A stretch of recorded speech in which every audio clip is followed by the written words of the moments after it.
Good morning from Panhandle Outdoors, America's only daily outdoor TV show. Your source for fishing, hunting, and information for folks who enjoy the great outdoors. Now sit back, relax. It's Panhandle Outdoors. Good morning, folks. Welcome to Panhandle Outdoors. I'm Winston Chester. Glad you're here this morning. Got a big show lined up as always. But first, our weather brought to us by Panhandle Technical Center at the corner of Baldwin and Highway 77. We're looking at a pretty nice day now, a high of 75, a low of 57. I'm fascinated at the water temperature again. Yesterday I sat here and said it's 78 degrees. It really has dropped. Well, this morning it's 76.1. Now, looking back to last week, it was on October 13th, it was like 80 degrees and 82 degrees, so it has dropped, man. It's been a quick drop, and it really has an effect on a lot of things around here, and we'll talk about that later. Looking at our river readings brought to us by Sandhill Seafood up on Highway 77, just past Bozeman. Good fresh seafood there.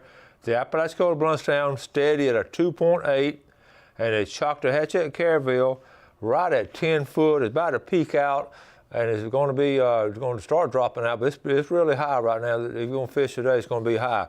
And speaking of the weekend now, we're looking, we thought earlier part of the week it was going to be a nice weekend, but now they're calling for rain on Saturday, getting down to like 46 degrees Saturday, maybe even 44 Sunday. So it's not going to be a great weekend to do any outdoor stuff unless you work around that rain. But, a lot of times when it's forecasted, it's delayed a little bit. So maybe you can squeeze in some time on Saturday morning before the rain comes in here. So anyway, schedule accordingly and keep your eyes to the skies. Tide chart brought to us by Kent Forest Lawn Funeral Home and Cemetery. Good tide today. We're looking at a high tide at 12:41 this morning and a low tide right after lunch at 12:19. The rain forecast to be coming out of the west at about 5. So like I say, it's going to be a pretty day today. Now, daylight saving time, let's go ahead and get it on your calendar in case you don't have it. It won't be this Sunday. It's going to change back to regular time. Not this Sunday, but the first Sunday in November, which will be November the 5th. Okay? Be right back.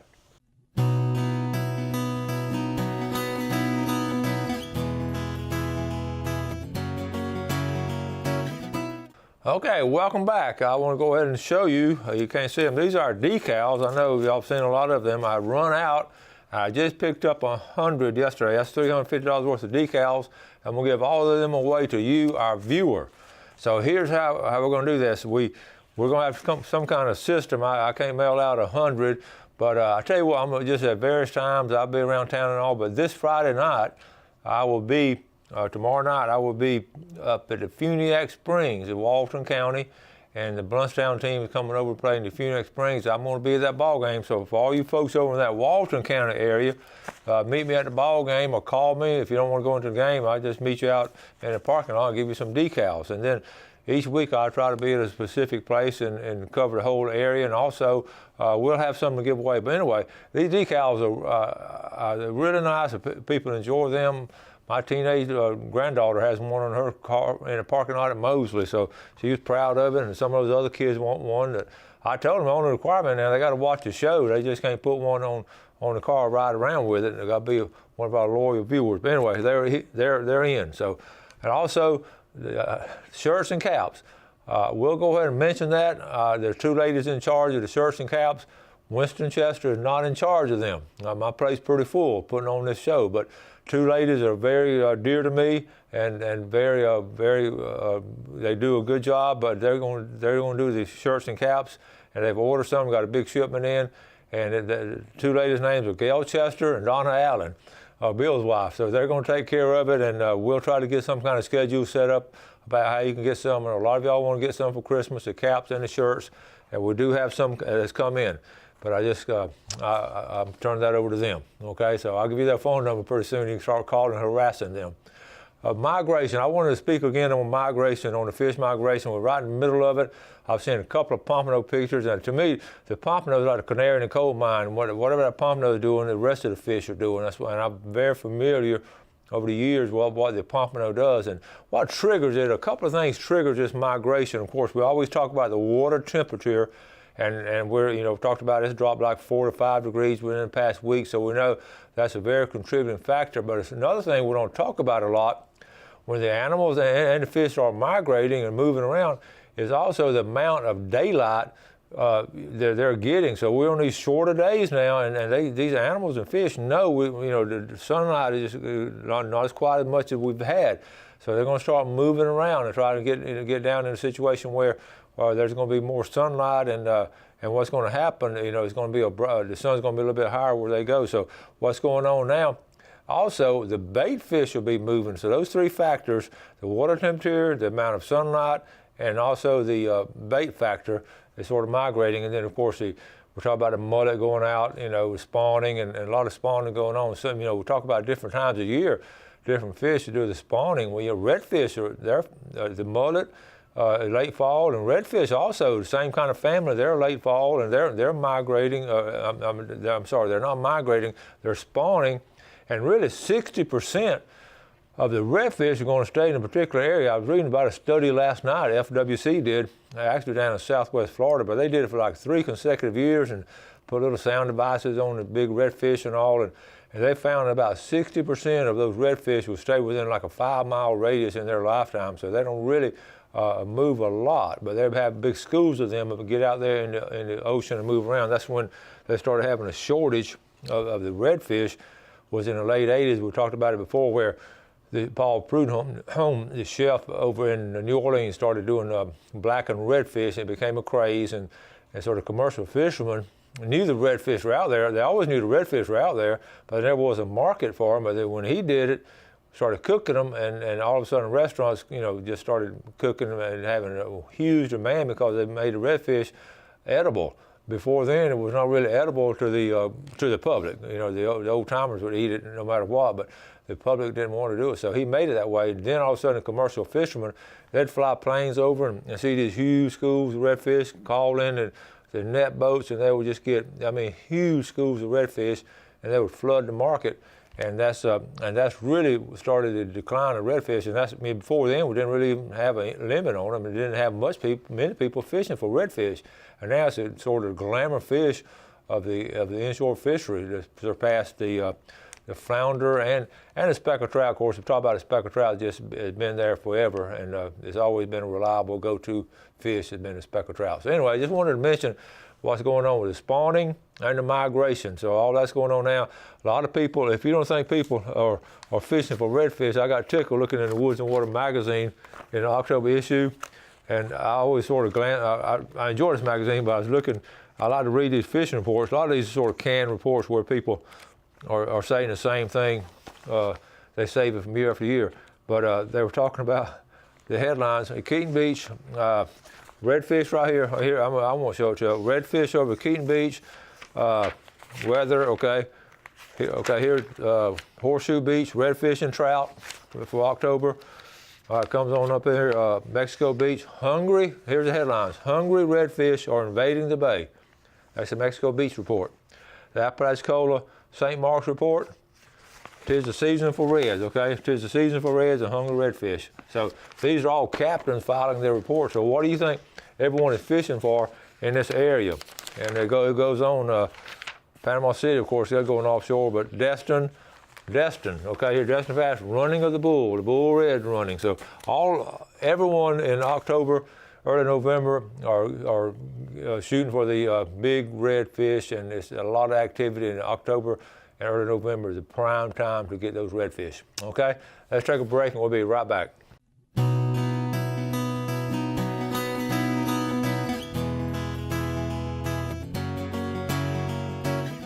Okay, welcome back. I wanted to sort of show you where we were on our SEOPA conference. We just got back from last week at Southeastern Outdoor Press Association. We go every year. I want to always give thanks to Stan Kirkland for getting me involved in it. And it's really a great organization of people who really love the outdoors and can communicate their thoughts and love of the outdoors. And I just enjoy being around them. It's like 3 to 4 days. And this year, Wynn and Walter and their kids came over because they were only an hour and a half from their house. We were up at Kentucky Lake. It was really a neat place. I'm going to go to it and show you too. I've never been to Kentucky Lake, and here it is right here. Let's go back to, you see where we are. So coming into Kentucky Lake, up there around, go through Clarksville. But I've never been in that area, but there's an area called Land Between the Lakes. Okay, and it's really, see right there in the center of the screen, it's called Land Between the Lakes. that's all owned by us, the taxpayer, and 180-something thousand acres of just nothing but wilderness. And we drove through it. It was just absolutely gorgeous. But the Kentucky Lake region is really nice area, beautiful area up in there. We stayed at a resort, and actually that's right here is where we stayed. And I was so impressed with the beauty of the area. So anyway, and I always run and see some of the same people each year, and so refreshing. I don't know if you remember, I talked about our club president, whose mother, he was from Forest, Mississippi, and this year's club president. And I interviewed him last year. I talked about his mother because he had mentioned her. She was 106 years old last year, and she still remembered the World War I soldiers actually loading up at the train depot in Forest, Mississippi. As a little girl, she remembered that because she was born in 1914. She was a 3-year-old when the war broke out. But anyway, she passed away this past year, and so I was sad to hear that. But he said she was ready to go and live to be 106 years old. But wow, one of the few people left remaining that knew about, that remembered World War I soldiers.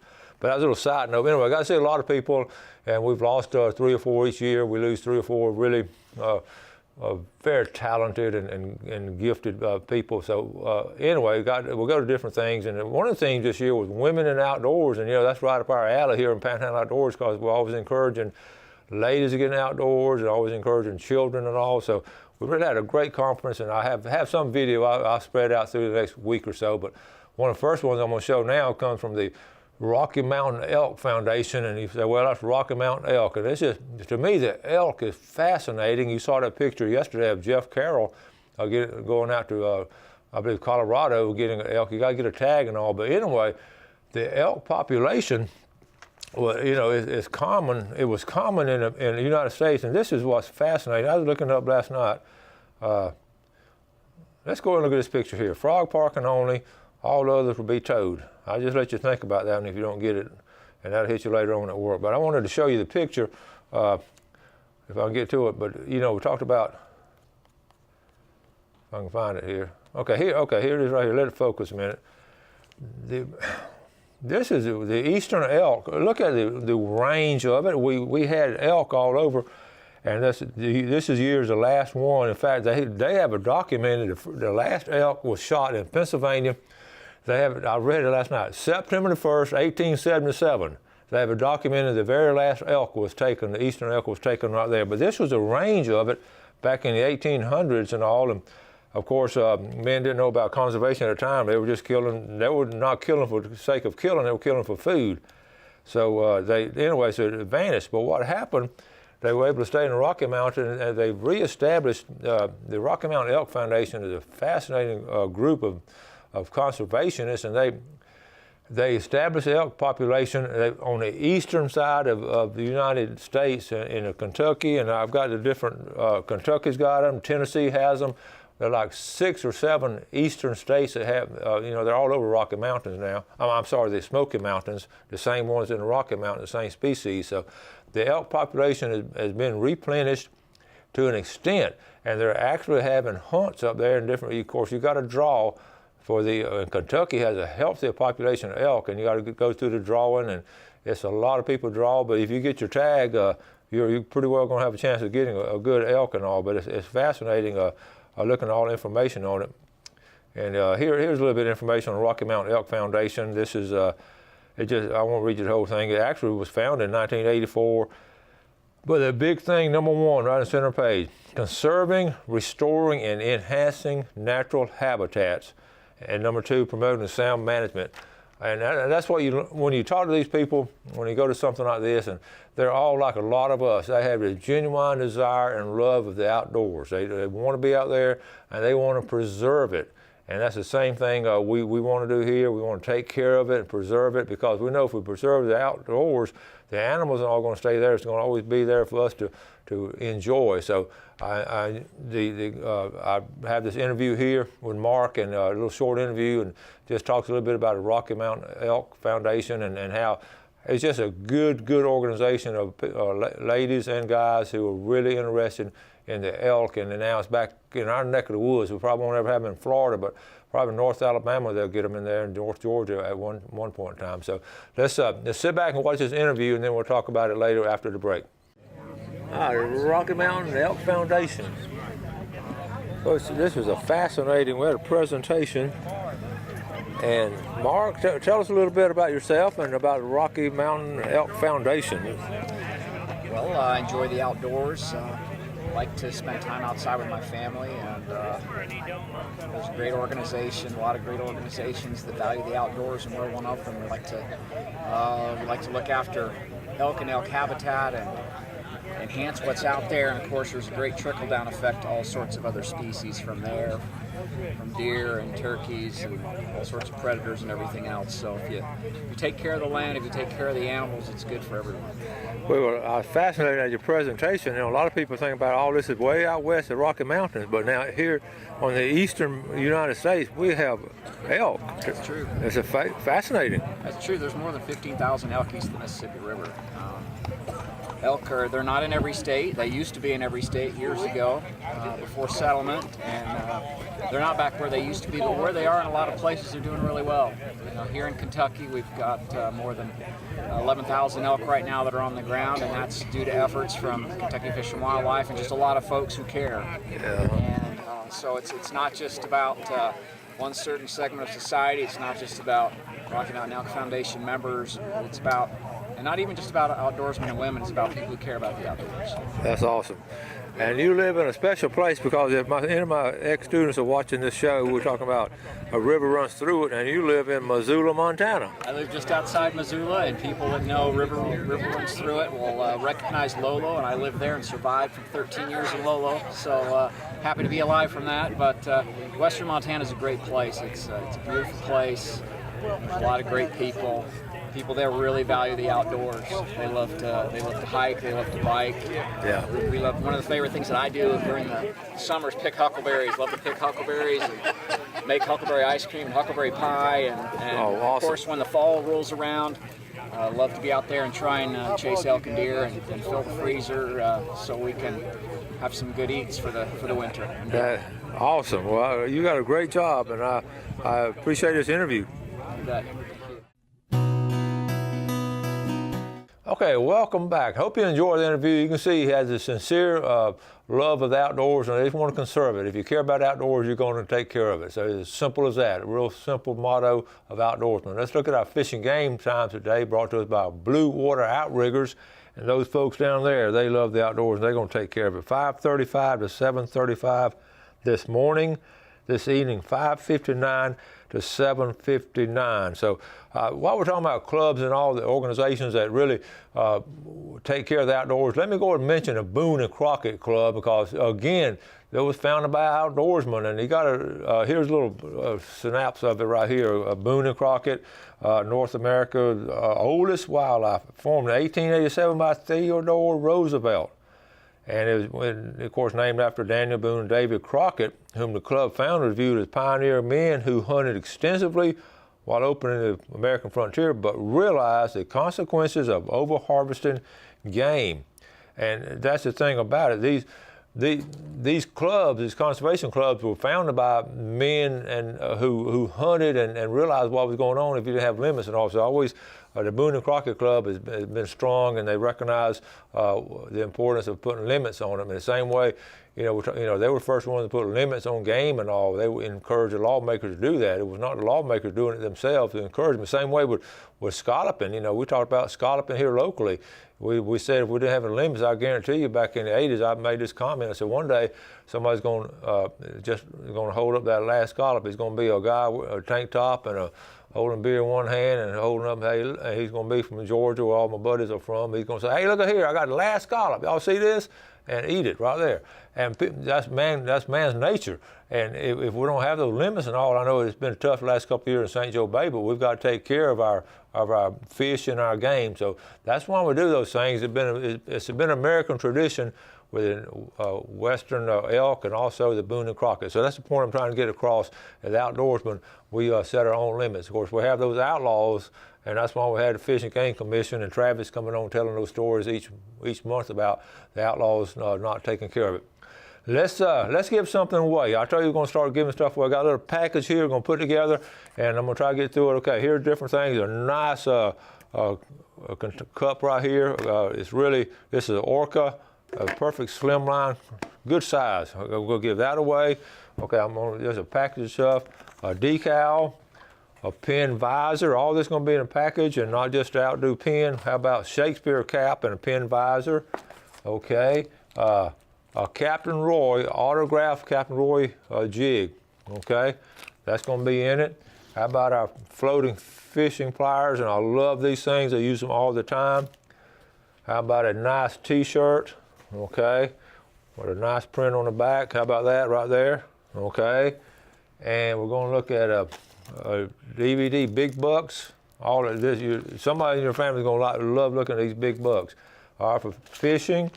All right, this wacky rigging, the bass fishing, the wacky rigging, where you actually hook it in the middle, sort of wacky looking, the whole set right there. Okay, we got that, and then just a cup full of goodies. Okay, and that.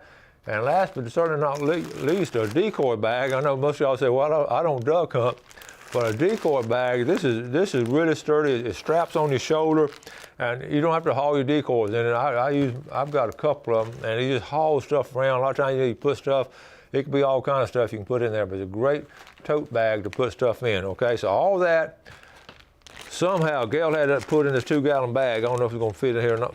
I won't be able to fit it back in there, but all this is going to be in this drawing right here as part of a little fall sweepstakes. I'm going to give away on a regular basis now. Next week or two, I'll be giving some packages away. All right, so the winner is going to be, our first package for the fall 27 sweepstakes winner is going to be, let me see, Ted Schubert from Freeport. Ted Schubert, you are the winner of this, and congratulations. And like I say, make sure your name's in there. Tomorrow we'll be giving away, of course, some more seafood, so make sure you register. All right, we're about to run out of time. I have some other things to show you, but we'll pick that up tomorrow, okay? As always, we appreciate the viewership. Have a great day today, and always, just take time and look around. There's always someone in need and need a helping hand or just a good encouraging word. So help them out on that. You have a great day. Enjoy our beautiful outdoors and take care of outdoors, and God bless. Thanks for watching America's only daily outdoor TV show, Panhandle Outdoors with Winston Chester, featuring hunting, fishing, and other activities and information to help you enjoy the great outdoors. Join us next time for Panhandle Outdoors.